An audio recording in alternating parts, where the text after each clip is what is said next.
मुंबई मेट्रोसाठी सल्लागार म्हणून काम करणाऱ्या सिसरा कंपनीचं कंत्राट रद्द करणाऱ्या MMRDAला मुंबई हायकोर्टानं दणका दिलाय।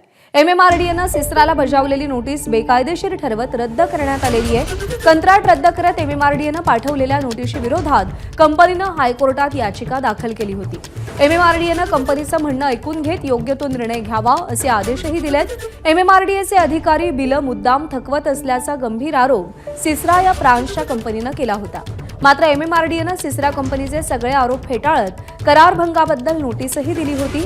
दरम्यान फ्रेंच कंपनीच्या आरोपांमध्ये तथ्य आहे की नाही हे तपासण्यासाठी उपमुख्यमंत्री एकनाथ शिंदेंनी अतिरिक्त मुख्य सचिव नगरविकास आणि MMRDAचे MD यांना सूचना केल्या आहेत। समितीचा अहवाल आल्यानंतर पुढच्या कार्यवाहीबाबतचा निर्णय घेतला जाईल।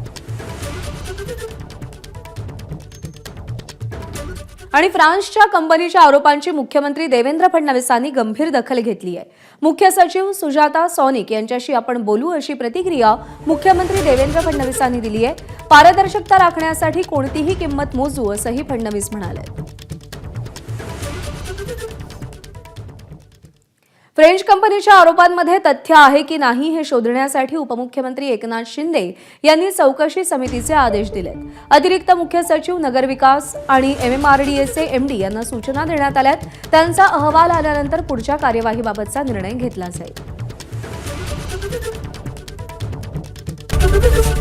ABP माझा, उघडा डोळे बघा नीट।